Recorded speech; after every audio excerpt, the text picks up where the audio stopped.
가족이면 뭐가 달라지는데? 나한텐 족쇄였거든. 지강호가 그렇게 내뱉는 순간 말이 공기를 베고 지나가서 방 안이 쥐 죽은 듯 조용해졌습니다. 지은호는 식탁 위 서류 봉투를 손바닥으로 눌렀는데요. 종이 속 문구들이 돌덩이처럼 무겁게 느껴졌습니다. 정순이의 눈가가 미세하게 떨리더니 아무 말도 못한 채 장바구니 끝만 더 꽉 잡았고요. 지은호는 먼저 숨을 골랐습니다. 강호야, 화난 거 알아. 근데 방법이. 근데 좀 그만해. 지강호가 피식 웃었습니다. 누나는 늘 그래. 말은 부드럽게 시작하고 끝은 지금은 참아라로 틀어막잖아. 아버지 장례식 때도 엄마가 밤새 울던 날도 맨날 지금은 버티래.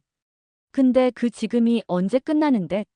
내 20살도 25도 26도 다 그 지금 속에서 썩었거든. 정순이가 낮게 불렀습니다. 강호야. 엄마도요. 지강호가 고개를 돌렸습니다. 엄마도 맨날 장부 들고서 이게 우리 사는 길이라고 했잖아. 근데 내겐 족쇄였어요. 카드 긁고 영수증 붙이고 사랑도 숫자로 적는 집. 숨 막혀 죽겠더라고. 지은호의 눈빛이 단단해졌습니다. 그 숫자들이 우리 버티게 해줬어. 내가 투자 말아먹고 돌아왔을 때도 엄마가 손님 이름 다시 외우고 내가 카페 마감하고 뛰어와 불 맞잡았을 때도 기록 덕분에 다시 섰다고. 그래서 고마워하라고. 지강호가 비웃었습니다. 누나는 늘 착한 표정으로 내 위에 서 있었어. 현실을 배워라. 다시 바닥부터 그 말 들을 때마다 내 꿈은 누나 앞에서 무릎 꿇었어. 초인종이 울렸습니다. 문 앞에는 작은 택배 상자 하나. 송장엔 성진 부동산이라고 찍혀 있었는데요.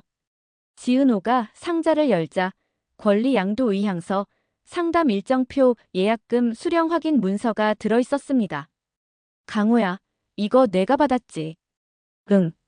타이밍 놓치면 손해야. 지강호는 태연했습니다. 예약금 조금 넣었고 다음 주에 본계약 보자더라. 예약금이면 위약 조항 붙어 있어. 내 통장으로 받았어.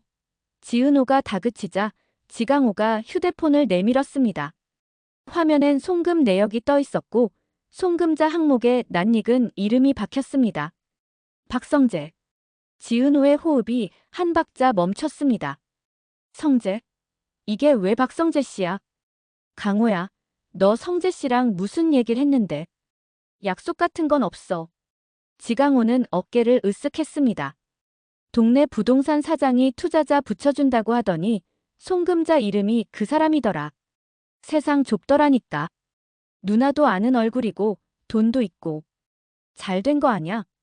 지은호가 고개를 저었습니다. 아니야. 박성재 씨는 그런 식으로 투자하네. 그 사람은 절차부터 확인하고 움직이는 사람이야. 이건 누가 박성재 씨 이름을 빌려 쓴 걸 수도 있어. 브로커가 얽힌 거면 더 위험해. 또 겁주네. 지강호가 입꼬리를 비틀었습니다.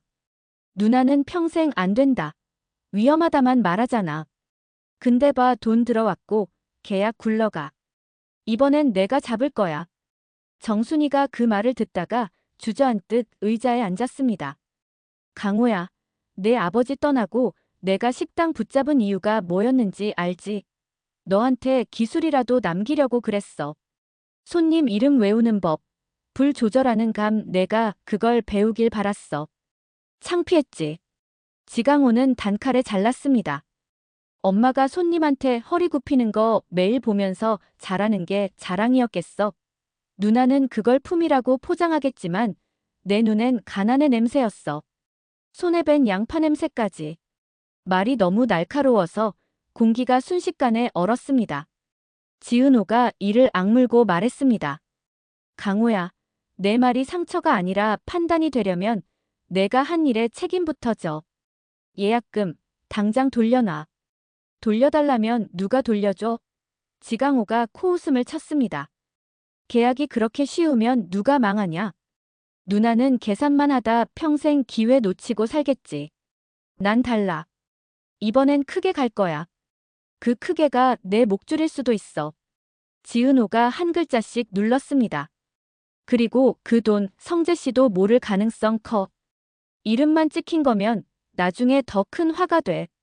엄마도 나도 너도 같이 휘말려. 그럼 누나가 한 번쯤 내 편 들어주든가. 지강호가 쏘아붙였습니다. 누나는 단 한 번도 해보자고 말한 적 없잖아. 늘 다시 바닥부터였어. 근데 지혁 선배 얘기할 땐 다르지. 그 사람한텐 왜 그렇게 믿음이 넉넉한데. 불쑥 날아든 말이 억울했고 모욕적이기도 했습니다. 지은호의 목소리가 낮아졌습니다. 선배 얘길 왜 꺼내. 그건 내가 책임에서 도망치려는 핑계야. 핑계든 뭐든 누나는 나보다 그 사람한테 더 따뜻해. 지강호가 쏟아내고는 방으로 들어가 문을 쾅 닫았습니다. 남은 건 정순이의 억눌린 울음, 지은호의 거친 숨소리뿐이었고요. 다음 날 이른 아침, 지은호는 카페 문을 올리며 마음을 다잡았습니다. 원두를 갈고 스티머를 올리고 동선대로 컵을 정리하는 단순한 동작들이 겨우 마음을 붙잡아줬습니다. 그때 휴대폰이 진동했는데요. 양도 계약 의향서 성진 부동산 문서 공유 알림. 받는 대상에 정순이 식당이 또렷했습니다. 지은호는 바로 전화를 걸었습니다. 어제 보낸 의향서, 예약금 출처 확인해야 합니다. 송금자 명의가 박성재로 찍혀 있는데 본인 확인 절차 하셨나요? 수화기 너머의 직원이 잠깐 망설였습니다. 그 부분은 저희 협력 파트너에서. 협력 파트너가 누군데요? 그건 내부 정보라 답은 흐릿했고 말끝은 피했고 시간만 흘렀습니다. 끊고 나니 한숨이 절로 났습니다. 이건 권리금만의 문제가 아니었습니다. 돈의 경로, 명예, 보증 구조 섣불리 건드리다간 집 전체가 무너질 수도 있었거든요. 그때 문이 열리고 이지혁이 들어왔습니다. 밤을 샌 듯 눈가가 붉었지만 표정은 단단했습니다. 카페 문 열자마자 와서 미안. 괜찮아요, 선배. 아직 손님 없어요. 둘은 커피잔을 사이에 두고 잠깐 눈을 맞췄습니다. 이지혁이 먼저 입을 열었습니다. 은호야, 어제 편의점 앞에서 아버지를 봤거든. 야간 근무. 겉으론 괜찮아 보였는데 난 잘 모르겠다. 그냥 내가 엄마도 챙기고 너도 챙겨야 한다는 얘길 하러. 선배, 우리 집이 지금 많이 복잡해요. 지은호가 숨을 고르고 말했습니다. 강호가 식당 팔려고 해요. 예약금도 받았고요. 근데 송금자 이름이 박성재로 찍혀 있어요. 성재가 알면 난리가 날 일인데 느낌이 너무 안 좋아요. 이지혁의 눈매가 가늘어졌습니다. 성재는 그런 식으로 돈 안 써. 보수적이고 계약 절차를 집요하게 보는 사람이지. 이름만 빌려진 거일 가능성이 커. 브로커가 얽혔을 거야. 저도 그렇게 생각해요. 문제는 강호가 제 말을 안 듣는다는 거예요. 오히려 제가 평생 가로막았다고 몰아붙여요. 은호야. 이지혁이 컵을 양손으로 감싸 쥐었습니다. 내가 가로막은 게 아니라 지켜온 거야. 근데 강호 입장에선 그 지킴이 자기 삶을 빼앗긴 감각으로 남아있을 수 있어. 억울하지만 그게 사실일 수도 있거든. 그래서 더 냉정하게 해야 해. 지은호는 조용히 수첩을 꺼내 몇 글자만 적었습니다. 손끝이 떨려서 글자가 삐뚤어졌습니다. 이지혁은 그 모습을 지켜보다가 차분히 말을 이었습니다. 변호사 소개해줄게. 스타트업 자문 보던 분인데 상가 쪽도 잘 알아. 오늘 중으로 통화 잡아줄게. 지은호는 눈을 들었고 그제야 어깨에 힘이 조금 풀렸습니다. 고마워요, 선배. 발표 준비는요? 다음 발표장 가는 길이었어. 이지혁이 짧게 웃었습니다. 29가구 계약은 시작일 뿐이니까. 더 큰 돈이 필요하거든. 그래도 오늘은 내일이 먼저다. 그 말이 이상하게 든든했습니다. 한편으로는 미안했고요. 지은호는 고개를 끄덕였습니다. 선배, 끝나고 편의점에 들러서 아버님 따뜻한 거 사다 드려요. 그게 선배 마음도 조금은 편해질 거예요. 그래 볼게. 이지혁은 그렇게 답하고 자리를 떴습니다. 떠난 자리엔 따뜻한 머그컵, 그리고 해야 할 일의 무게만 남았고요. 한편 정순이는 시장을 다녀와 주방 앞에 섰습니다. 칼, 도마, 냄비 손에 익은 것들이 차례로 잡히는데 손목이 미세하게 떨렸습니다. 그때 지은호가 식당으로 들어와 앞치마를 묶었습니다. 엄마, 오전 서빙은 제가 할게요. 엄마는 주방만 보세요. 괜찮다, 은호야. 괜찮은 얼굴이 아닌데요. 지은호가 억지로 웃으며 말했습니다. 엄마, 오늘은 제가 할 테니까 잠깐만 쉬세요. 강호 문제는 제가 다시 얘기해 볼게요.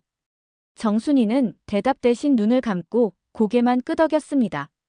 그 시각 지강호는 부동산 사무실에서 서류에 사인했습니다. 서류 구석엔 작은 글씨가 박혀 있었습니다. 계약 당사자의 보증인은 제3자의 동의 하에 성립될 수 있음. 지강호는 대수롭지 않게 넘겼지만 시청자는 불길함을 느낄 수 있었습니다. 같은 시각, 지은호의 휴대폰 화면이 책상 위에서 빛났습니다. 발신 성재 확인 바랍니다. 짧은 메시지였지만 그 안에 어떤 파장이 숨어 있는지는 아직 누구도 알지 못했습니다. 지강호는 끝내 누나의 만류를 거부하며 이제 더 이상 누구의 간섭도 받아들이지 않겠다는 태도를 드러낸다. 그의 오기는 점점 커져서 결국 돌이킬 수 없는 길로 나아가기 시작한다. 한편 지은호는 계약서 속 숨겨진 조건들을 마주하며 불안에 휩싸인다. 단순한 거래로만 여겼던 일이 점차 예상치 못한 함정으로 변해가고 있었기 때문이다. 그리고 마침내 성재의 이름이 찍힌 송금 내역의 진짜 주인이 드러나는 순간 모든 관계는 새로운 국면으로 접어든다. 진실을 감춘 사람은 누구일까? 은호는 오늘은 두려움보다 책임을 먼저 꺼내보려고요. 계약서의 작은 글씨와 엄마의 떨리는 손, 강호의 오기가 서로 부딪힐수록 은호가 더 단단해져야 하니까요. 사실로 설득하고 절차로 보호하고 마지막엔 우리 각자의 이름으로 책임을 서보자고 말할 거예요. 가족이라는 말이 족쇄가 아니라 버팀목이 되도록 은호는 끝까지 흔들리지 않을 것입니다. 그리고 은호 강호의 선택은 어디로 향할까요? 도움 되셨다면 좋아요, 구독, 알림 설정 꼭 부탁드리고 댓글로 여러분의 추측도 남겨주세요. 재미있는 의견은 다음 영상에서 소개할게요. 그럼 다음 이야기에서 만나요. 감사합니다.